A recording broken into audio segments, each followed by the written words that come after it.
Everyone, मेरा नाम है Priya Chauhan and I am an export trainer. Incoterm segment में आपका स्वागत है। आज हम बात करेंगे व्हाट इज डीएपी। डीएपी क्या होता है, इसे कैसे यूज़ किया जाता है और इसमें आपकी जिम्मेदारी कहाँ तक होती है। तो उससे पहले मैं आपको बता दूं कि मैंने इनकोटर्म्स पे एक बहुत ही डिटेल वीडियो बनाई हुई है जिसे आप देख सकते हैं और इनकोटर्म्स की पूरी जानकारी ले सकते हैं। अगर शॉर्ट में बात करूं तो इनकोटर्म्स एक तरह के कमर्शियल टर्म्स होते हैं जिनको हम यूज़ करते हैं जब भी हम फॉरेन ट्रेड में कोई बिजनेस करते हैं।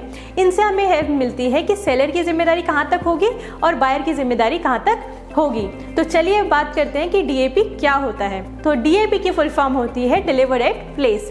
तो इसमें आपका कहाँ तक जिम्मेदारी होती है, तो इसमें आप क्या करते हैं, आप यहाँ से शिपमेंट निकालते हैं, मतलब अपनी कंट्री के पोर्ट से शिपमेंट निकालते हैं। वहाँ के पोर्ट पे पहुँचने के बाद आप वहाँ के टर्मिनल चार्जेस देते हैं और उसके बाद आपको बायर बोलता है कि मुझे इस जगह तक आपकी जिम्मेदारी है कि आप अपनी वो जो शिपमेंट है वहाँ तक पहुँचा दें, तो वो भी आपको ही करना होता है। तो अगर मैं डिटेल में बात करूं तो आपको करना क्या होगा, तो यहाँ पे आपको अपने प्रोडक्ट को पैकेजिंग करनी होगी, फिर उसको कंटेनर में लोड करना होगा, वहाँ से आप पोर्ट पे लेके आएंगे, पोर्ट पे आप कस्टम क्लियरेंस कराएंगे, फिर आप वहाँ पे टर्मिनल के चार्जेस देंगे, वहाँ से आप अपने शिपमेंट को लोड कराएंगे शिप में, उसके बाद आप शिपमेंट को यहाँ से शिप में निकालेंगे।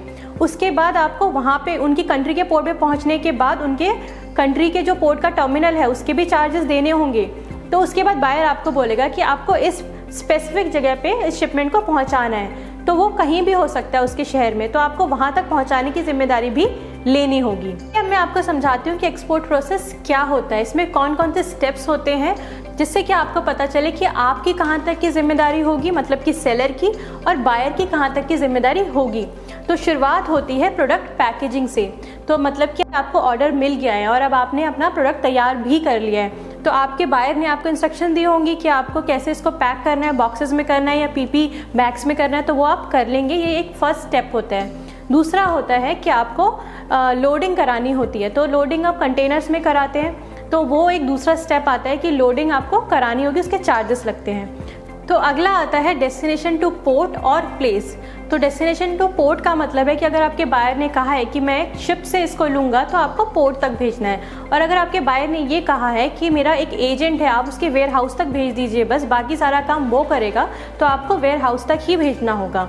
तो नेक्स्ट स्टेप आता है कि अगर आप पोर्ट पे भेज रहे हैं तो पोर्ट पे भेजने के बाद आपकी एक्सपोर्ट ड्यूटी लगेगी, टैक्सेस लगेंगे, कस्टम क्लियरेंस होगी, क्योंकि ये भी तो जानना होगा कि आप कोई रिस्ट्रिक्टेड प्रोडक्ट तो नहीं भेज रहे हैं। तो उसके बाद आता है टर्मिनल चार्जेस। आप पोर्ट पे लेके जाते हैं तो वहाँ पे टर्मिनल्स होते हैं, उनके भी चार्जेस होते हैं। उसके बाद स्टेप आता है लोडिंग ऑन कैरेज। आप किसी शिप में भेज रहे हैं तो उसमें लोड भी कराना होगा। उसके बाद स्टेप आता है कैरियर चार्जेस। तो अगर शिप है, शिप एक जगह से दूसरी जगह ले जाने के लिए चार्जेस भी लेते हैं, तो फिर वो वाले चार्जेस आते हैं। और उसके बाद इंश्योरेंस आता है। इंश्योरेंस नेगोशिएबल होता है। मान लीजिए कि अगर रास्ते में कोई तूफान आ गया, कोई भी मिसहैपनिंग हो गई, तो उसकी जिम्मेदारी कौन लेगा सामान की, तो उसके लिए इंश्योरेंस कराना बहुत ज़रूरी होता है, और वो आप बात कर सकते हैं कि वो बायर करेगा या फिर आप करेंगे। तो अब आपका प्रोडक्ट आपकी डेस्टिनेशन तक पहुंच गया है, तो वहाँ पे भी टर्मिनल्स होते हैं, तो वहाँ पे डेस्टिनेशन टर्मिनल चार्जेस होंगे, वो कौन देगा। उसके बाद दूसरा स्टेप आता है डिलीवरी टू डेस्टिनेशन, कि जहाँ पे भी बायर ने मंगाया है वहाँ तक की डिलीवरी भी देखनी होगी। उसके बाद आता है अनलोडिंग एट डेस्टिनेशन, कि वहाँ पे डेस्टिनेशन तक पहुँच गया है जहाँ पे बायर ने मंगाया था, वहाँ पे अनलोडिंग कौन करेगा। और सबसे लास्ट में आता है आपकी इम्पोर्ट ड्यूटीज़, कि उसको कौन देखेगा। सो डीएपी में आपकी जिम्मेदारी होगी एक्सपोर्ट पैकेजिंग से लेके डिलीवर्ड एट डेस्टिनेशन तक, वो भी कहाँ, बायर की कंट्री में। तो आई होप कि आपको समझ आ गया होगा कि डीएपी क्या होता है और इसमें आपका क्या रोल होता है और आपकी जिम्मेदारी कहाँ तक होती है। तो मैं उम्मीद करती हूँ आपको ये वीडियो बहुत अच्छा लगा होगा और बहुत सारी जानकारी मिली होगी।